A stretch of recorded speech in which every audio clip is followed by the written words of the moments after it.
My name is Tim Kuhner. I'm an American law professor and writer observing the election from Europe.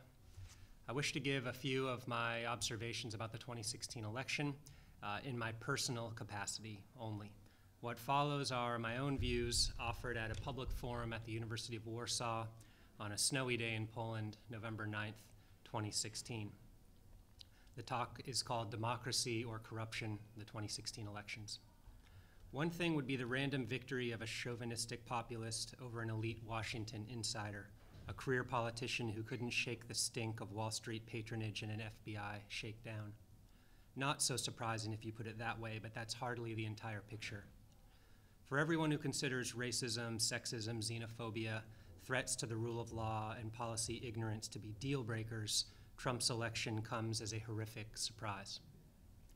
To name a few low points, Trump insulted a judge hearing a case against him on the grounds of the judge's ancestry.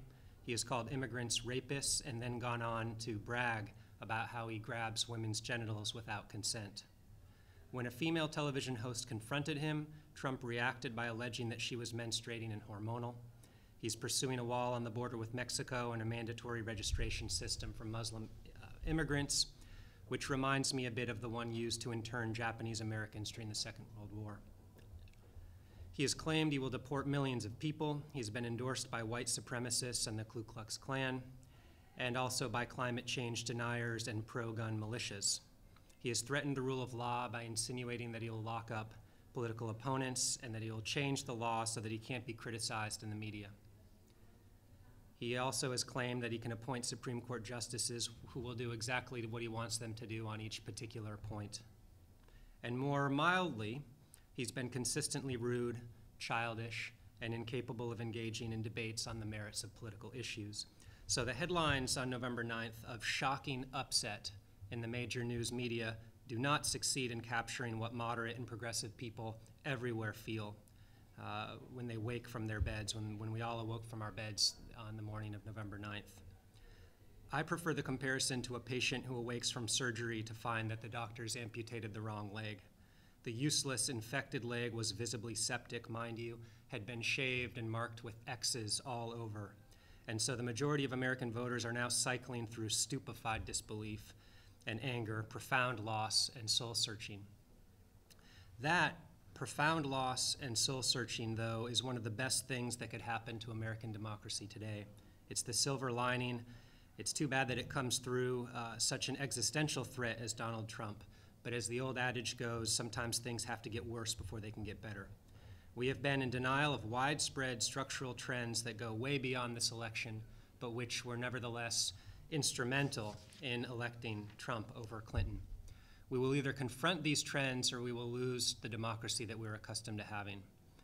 I know it hardly seems the right time for reflection on underlying trends and the reasons for this event because there are more urgent matters. How to face up to Trump, how to prevent right-wing populism, fascism, authoritarianism, how to protect the rule of law, how to reinvigorate the democracy movement to meet these needs, and how, if we are going to meet these tasks, American citizens have to transcend long-standing divisions. But these urgent matters won't be dealt with correctly if we don't pause to ask how on earth this happened. After all, the structural forces that have given Trump the keys to power are the same forces that may keep him in power indefinitely. A little tour then through the election, corruption, inequality, and global authoritarianism will put the election into perspective and put the next task that we all face together into context. Stay with me, though, because there is a sense of purpose at the end. First, let's get concrete forms of corruption and scandals out of the way. The specifics of the vote will probably change a bit in the coming weeks, but Donald Trump has surely lost the popular vote. Clinton appears to have beaten him by about 1 million votes, and that lead is projected to grow. As of now, I see 61,782,000 votes for Clinton to 60,834,000 votes for Trump. But the U.S. system of indirect presidential and vice presidential elections means that Trump will be elected by the Electoral College on December 19th. Barring an insurrection. You heard me. We will have a president elected by a college of political party insiders and not the American people. 1 million votes are trashed this year by the Electoral College, a system that will soon appoint Trump as president a non-popularly elected leader. That's the first concrete form of corruption, 1 million votes that don't count. Next, after the 1 million voters disenfranchised by the Electoral College, there's the dire situation of people who are prevented from casting their vote to begin with. Voter rolls have been purged in many counties throughout the United States. Voter ID rules have been strategically employed to keep minorities and the poor from voting. Early voting procedures relied upon by many African American voters have been eliminated by Republican-controlled districts. Some inner city polling places have been closed, removing easy access for, once again, poor and minority voters who may lack the time or money to travel an hour or two to vote, especially given that we hold the vote on a weekday, not a national holiday. 22 states have tightened their voting rules in the lead up to this election. Their goal, quite clearly, is to prevent Obama's voters from having access to the polls. A Brennan Center report at NYU found that of the 11 states with the highest African American turnout in 2008, 7 have passed laws making it harder to vote. Of the 12 states with the largest Hispanic populations, largest growth anyhow in the 2010 census, 9 have new restrictions in place. And the 15 states that were monitored closely under the Voting Rights Act because of past incidents of racial discrimination, of those 15 states that used to be monitored, 9 have passed new restrictions in the wake of a Supreme Court holding, releasing them from their monitoring capacity. Ohio, Florida, Arizona, Wisconsin, and North Carolina took unconscionable measures this year. Obama won most of them, but Trump carried each of them this year by fairly slim margins. In Michigan, it was 13,000 votes, about 0.3% of the voters. Wisconsin, the difference was 27,000 votes, 1%. Pennsylvania, 68,000 votes, 1.2%. Florida, 114,000 votes, 1.2%. North Carolina, 177,000 votes, almost 4%. Arizona, 91,000 votes. You get the picture. Trump is winning by slim margins, and the restrictions on voter rights may have made a crucial difference. Studies leading up to this election have shown that black voters wait twice as long as white people to cast a ballot on average. They are 6 times, African American voters, 6 times more likely than members of demographic groups, others, to spend more than an hour in line in order to vote. Voting districts with more minorities have fewer poll workers to assist voters and guide them through the processes, fewer voting machines to process votes in a timely fashion. While more affluent voters can take time off from work, lower income people, urban minorities don't have the same luxuries. The Joint Center for Political and Economic Studies has found 730,000 Americans citing lines in 2008 to be so bad that they didn't want to vote again 4 years later. Following the 2012 election, the census polled Americans who did not vote. The number one reason for not voting, staying away from the polls, was distance from the polling place. Disability or illness, transportation problems, registration problems. Disability or illness was the number one factor, but it also included distance from the polling place, registration problems, and so on. Restrictive voting measures seem to have worked. This election, black voters accounted for 25% of all early ballots cast in Florida in 2012, but just 16% in 2016. An 8.5% drop in blacks early voting in North Carolina. Do we have any clues about the politics behind all of this? Well, Clinton won 88% of the black vote this election, 65% of Latinos. Clearly, more minority voters would have meant more votes for Clinton. Of the 22 states that tightened their voting rules in the lead up to this election, 18 passed those restrictions through an entirely Republican-controlled body.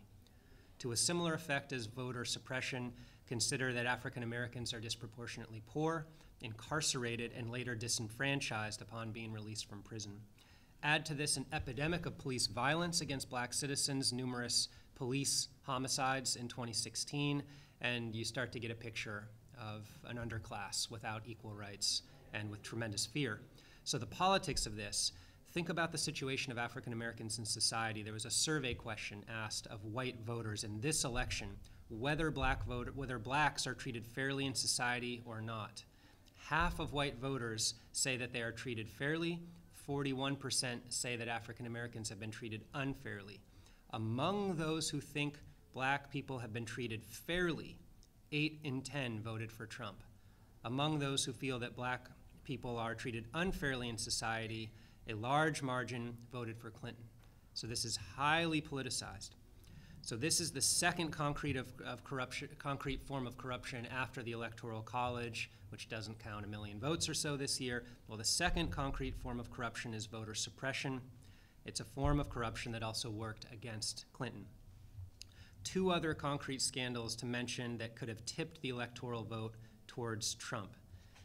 Note that this was not a competition between one trustworthy candidate and an untrustworthy one. Both were untrustworthy.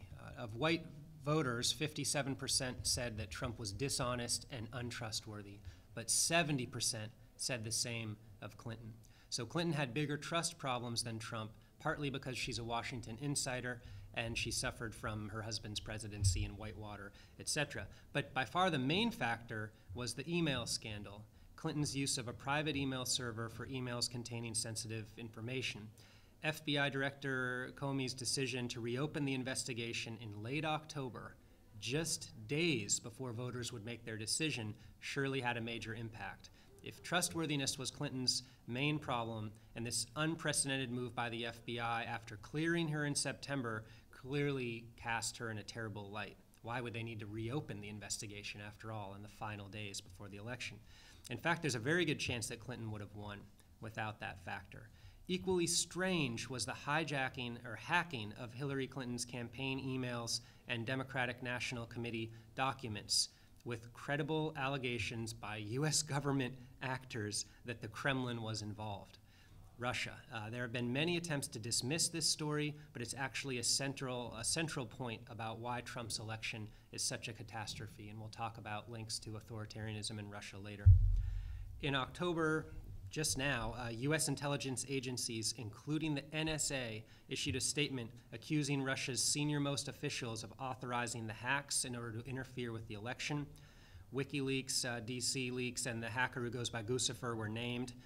More recently, even than that, Michael S. Rogers, NSA director since 2014, said that WikiLeaks was furthering a nation-state's goals by publishing hacked emails. Quote, there shouldn't be any doubt in anybody's mind. This was not something that was done casually. This was not something that was done by chance. This was not a target that was selected purely arbitrarily. This was a conscious effort by a nation state to achieve a specific effect. Again, trustworthiness and these narrow margins tipping the balance in favor of Trump suggests that the hacking could have also been a decisive factor. Remember, of white voters, a full 57% said that Trump was dishonest, but a whopping 70% said the same of Clinton, untrustworthy. What else could have given voters the impression that Clinton wasn't trustworthy? Bear in mind that what made her seem this way also relates to the reason why white people without a college education rejected her so heavily. Trump's margin among whites without a college degree is the largest in any candidate since exit polls in 1980. 2/3 of non-college whites backed Trump compared to 28% who supported Clinton. That's a 39-point advantage. Also, the general poor moved away from Democrats this time. They still supported Democrats on the whole, but by a much more narrow margin than before. Trump received more support from poor Americans than prior Republican candidates did. And this also motivated part of the protest vote for third-party candidates, which also would have been enough to tip many of these jurisdictions, many of these states towards Clinton. So Trump was also part of the protest vote. Almost a quarter of his voters gave him the vote despite saying that he was not qualified. So why would poor people be more disenchanted? Why would white people with little social or economic mobility, little education, be disenchanted more with Clinton than Trump? Why was Clinton perceived as an elitist and distanced from blue-collar America? Why did she lose the Rust Belt? That's a key question. This is a region of economic decline, population loss, urban decay, but it used to be full of jobs and industry. Clinton lost Iowa, Wisconsin, Indiana, Ohio, Pennsylvania, for example. And this relates actually to, again, the money and corruption and reasonable perceptions that Clinton could not represent blue-collar America. Let's start with the Clinton Foundation, which was rightly in the news, showing numerous conflicts of interest between Hillary's role as Secretary of State and also with her role as potential president. From a Newsweek opinion piece, the Clinton Foundation was not bound by restrictions on donations from foreign nationals and corporations. It was able to accept unlimited contributions from foreign persons and foreign interests, who were then given access to the Clintons in a way that they could not with other public officials or candidates. The Wall Street Journal reported on then Secretary Clinton's cutting a deal with the Swiss bank UBS. That deal let tens of thousands of tax-dodging Americans off the hook, while the Clinton Foundation got a cumulative $600,000 in UBS donations, and Bill Clinton got a $1.5 million fee for Q&A sessions, which the Journal reports made UBS his largest single corporate source of speech income disclosed since he left the White House. So that's from a Newsweek piece. Then Hillary's Wall Street speeches. She gave a number of speeches at Wall Street firms and banks, which were highly publicized. A CNN report showed that she gave 92 speeches between 2013 and 2015 with a standard fee of $225,000 each. This totaled almost $22 million in under 2 years. Her 8 speeches to big banks alone earned her almost $2 million.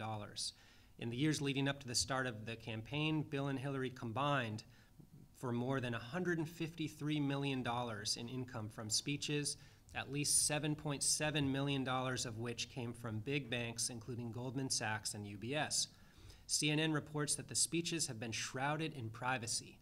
Her staff has limited photographs and even confiscated cell phones from people present at the speeches. Attendees complained vocally on social media that they were told to turn their phones off, no photos, no live tweeting. New York Times reported on some of the speeches, which were, of course, hacked and leaked. She displayed an easy comfort with titans of business, embraced unfettered international trade, and praised a budget-balancing plan that would have required cuts to Social Security. Does this sound like a Rust Belt candidate? Reflecting in 2014, this is still a quote from the Times, on the rage against political and economic elites that swept the country after the financial crisis, Clinton acknowledged that her family wealth had made her, quote, kind of removed from the struggles of the middle class. She says this at a speech for which she's being paid $225,000. Do you think that maybe she's a little bit removed? In June of this year, 60% of registered voters expressed concern over her ties and her link to Wall Street, and that could prevent her from holding the financial industry accountable. 60% of registered voters. Campaign finance matters now, moving on to another related topic, because where's the money coming from, only made matters worse. Clinton's campaign raised way more money than Trump from the precise interests that voters most distrust. Again, distrust. She raised, her overall fundraising apparatus is about $1.3 billion. She triples Trump in super PAC money and beats him significantly in campaign funds as well, but she triples him in super PAC money. The data I see suggests $188 million in Clinton-related super PACs to $60 million in Trump-related super PACs. I've also seen much higher numbers than this, so I'm giving the conservative ones that I've found. Clinton dominated the super PAC category, and these are, of course, unaccountable organizations that collect unlimited donations, mostly from, well, people who can offer unlimited donations, wealthy individuals, interest groups, and even corporations who are allowed to spend from and donate from general treasury funds. Unlimited donations across the board are only lawful because of a Supreme Court case called Citizens United, which Americans, including Republicans, detest. The numbers of the percentage of Americans, including Republicans, who express outrage at Citizens United is a large majority, Citizens United is the Supreme Court case that stated regarding corporate spending from general treasury funds, the court stated that speakers may have influence over or access to elected officials does not mean that those officials are corrupt. the potential for corporate access and influence, the reality of corporate access and influence, as well as individual donors, does not mean that these officials are corrupt, in the Supreme Court's own words. The court continued, favoritism and influence are not avoidable in representative politics. It is in the nature of an elected representative to favor certain policies, and by corollary to favor the voters and contributors, financial contributors, who support those policies.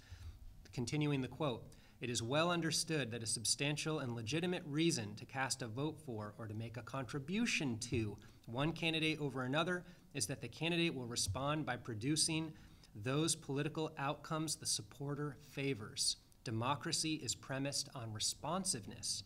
Responsiveness to who? Donors and spenders, in the Supreme Court's own words in this opinion. Who are those donors and spenders in the case of the super PAC category that Hillary Clinton dominated?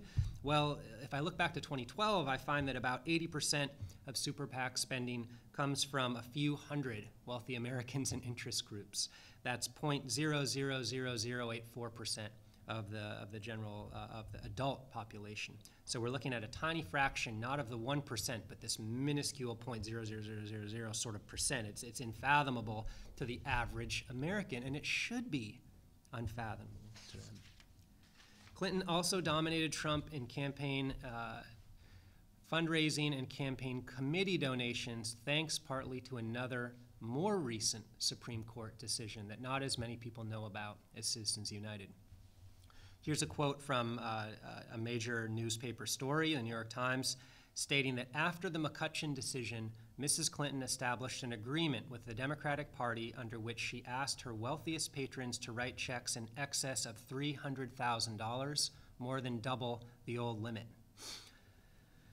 These checks were to go to the Hillary Victory Fund, an account made up of national and state parties that the Clinton campaign was managing. 250 donors have accounted for about $44 million in contributions to that fund over the last year. A spokesman for the Clinton campaign explained, Hillary Clinton has fought for campaign finance reform her entire career. Okay, curious, because she's benefiting from deregulation of campaign finance. As president, she will make it a priority to restore the role of everyday voters in elections, the spokesman said, but the stakes of this election are too high to unilaterally disarm. But again, she lost the election to a large extent because of untrustworthiness. She's in the pocket of Wall Street donors, of big donors and spenders. Maybe unilaterally disarming wouldn't have been quite so catastrophic. Now, what the McCutcheon decision does is to allow donors to actually write checks for even more than $300,000. It looks more like $3.6 million when you max out your contributions now to each individual candidate and party committee and so on. This was a Watergate-era reform. What were the court's grounds for striking it down? Quote, government regulation may not target the general gratitude a candidate may feel towards those who support him or his allies, or the political access such support may afford. Ingratiation and access for the wealthy are not corruption. Continuing to describe what is not corruption, the court cited the possibility that an individual who spends large sums may garner influence over and access to elected officials or political parties. How does this relate to the divide between elites and the average voter? Well, where do political donations come from? Since 1992, when they began collecting data on this, a great majority of campaign funds since 1992 have been controlled by 0.66% or less of the U.S. adult population. In the 2014 midterms, it was just 0.3% of the population that supplied 2/3 of the total money. I'm looking forward to seeing the 2016 figures. I doubt they're much better. So again, what does this say to your average Rust Belt voter, your average white voter who feels that capitalism and democracy aren't working for them? Oh, it says that Hillary would sell them out. It says that she's a corrupt insider. Now, remember, people don't particularly trust Trump either, but they think he was a little bit less vulnerable to outside influence. Why would they say that, or why would they think that? Well, Trump, a great amount of his campaign funds actually came from his own money. So Trump joined this line of big personal spenders, wealthy candidates such as Ross Perot, who spent $64 million in 1992, Steve Forbes, who spent $37 million in '96 and a little more than that in 2000. Mitt Romney, who spent $44 million on his failed primary run in 2008. Spent over $56 million on his run for the presidency, almost 25% of his campaign funds. And I think it's fair to say that without this money, he wouldn't have made it through the Republican primary, which was close. And he was providing his own campaign with desperately needed injections of cash to the tunes of millions of dollars that he wasn't getting from anybody else. I think it's also fair to say that in the general election, his campaign was on the verge of financial unviability several times, and that may have tipped the balance against Hillary if he hadn't kept contributing these multiple $1 million each month.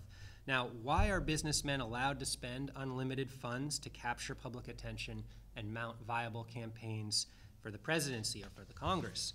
The answer, again, lies with the Supreme Court, this time a 1976 opinion handed down, notably enough, on our nation's bicentennial, Buckley v. Vallejo. Congress had limited candidate spending, the sort of spending of Trump and Perot and so on, also campaign spending, Hillary's sort of spending, following the Watergate scandal. Congress's goals for these limitations included promoting political equality for citizens to determine the outcome of elections and decreasing the cost of campaigns so that candidates without access to large sources of wealth could mount a viable campaign and stand a chance. The court rejected these rationales, not only the rules, but the rationales as well. The court, first of all, defined unlimited financial expenditures as free speech protected by the First Amendment. And then, after equating money and speech, the court wrote that, quote, the concept that government may restrict the speech of some elements of our society in order to enhance the relative voice of others is wholly foreign to the First Amendment. This amounts to striking down political equality as a state interest.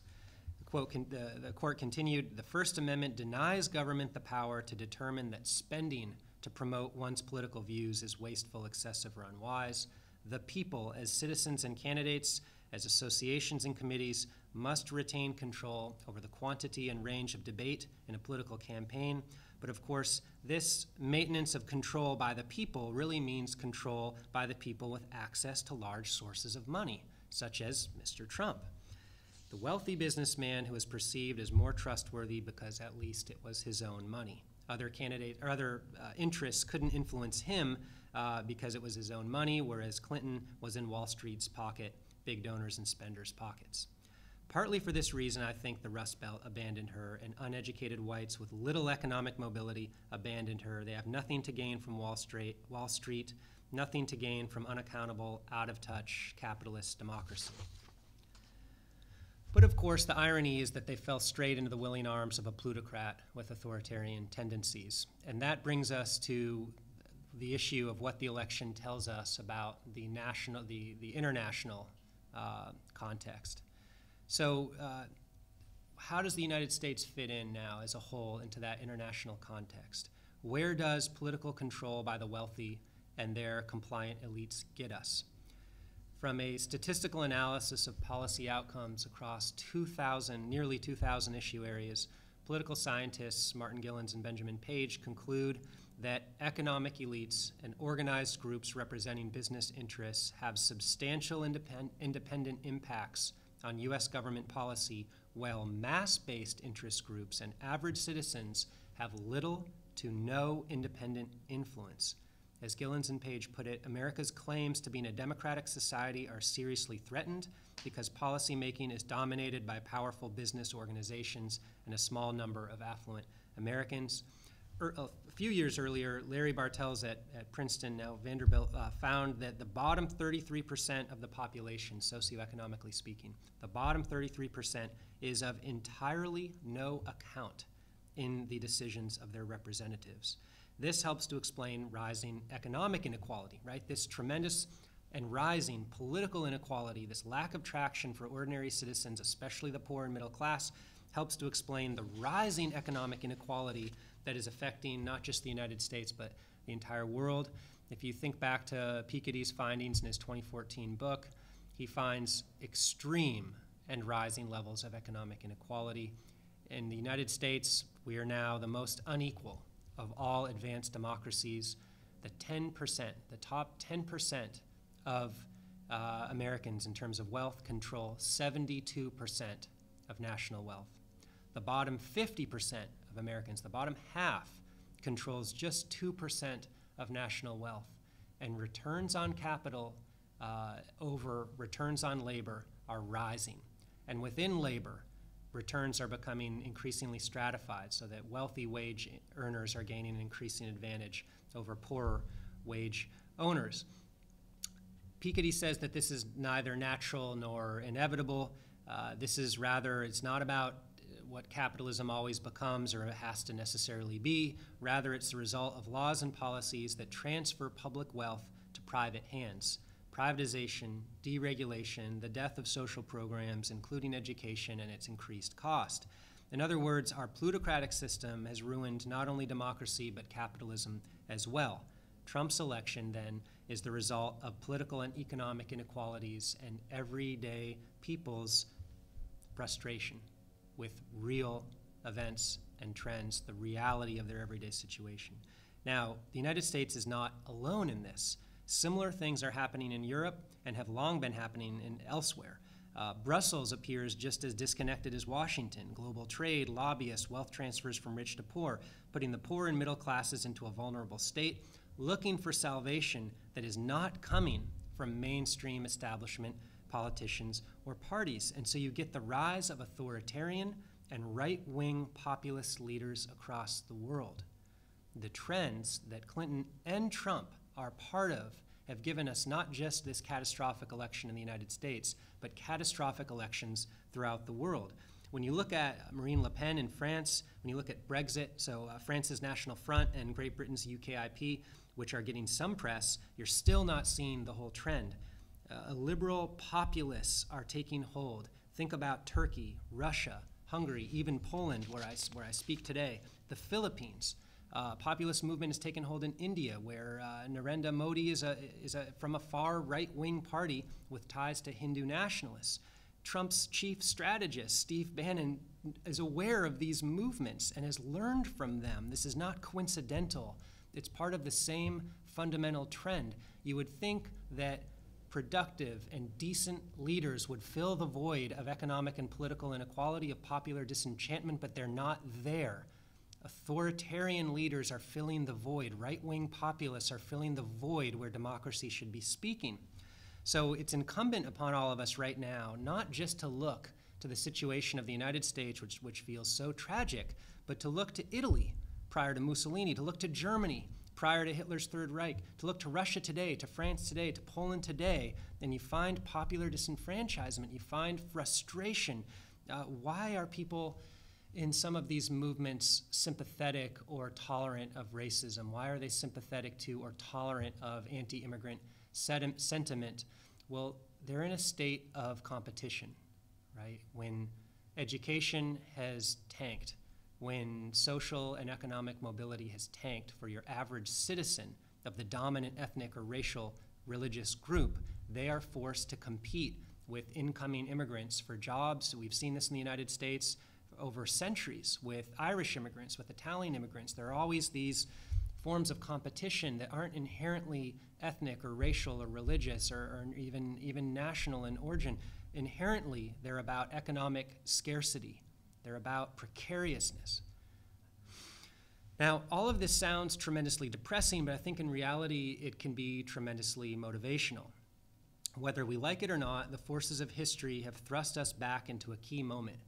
Something not just like the 1960s, not even just like the 1930s, but something like the 1700s, where there is a possibility of a major shift in democratic and economic, in political and economic systems. It's time for us to return to a mass political consciousness, mass political engagement, and pursuant to all of this, to realize that our divides in the United States across rural versus urban lines, racial lines, poor versus middle class socioeconomic lines, educational lines, those more superficial divisions are keeping us from uniting around our common interest. And it's not just about saving democracy, but that's, of course, the most urgent sort of task. It's also about building a democracy where ordinary people stand a chance and not handing that project over to right-wing populists. It's time for mass membership in political parties. How is it possible that the Republicans actually nominated Trump? And I suppose now they're going to stand by him because it's in their own self-interest to enjoy their newfound and unexpected political power. But where's the principle in that, in standing behind that kind of leader who ran that kind of campaign and who has support from the worst and most dangerous elements? I'm not saying most of Trump's supporters are racist and sexist and xenophobic. I don't believe that in the least. Most of them are frustrated, ordinary people. But his policies and his statements have drawn support from the worst, the most violent elements, the most intolerant elements in U.S. culture. And yet, a major political party is now uniting behind him. Where were the Democrats in all of this? How could they not have had their ear to the ground? How could they actually nominate a Washington insider, a big bank paid speaker, a career politician at a time when the mass of ordinary Americans are demanding something different? How could they make that strategic mistake? So what I would say is that it's time, in terms of all of us in our ordinary lives, to end passivity and political ignorance, to end what we live in, which is this consumer democracy, and to begin a new stage of participation. It's a time for us to cease to be readers and to become authors, because right now other people are writing our destinies and the plot lines do not look encouraging. Self-determination, self-governance was always a dangerous proposition.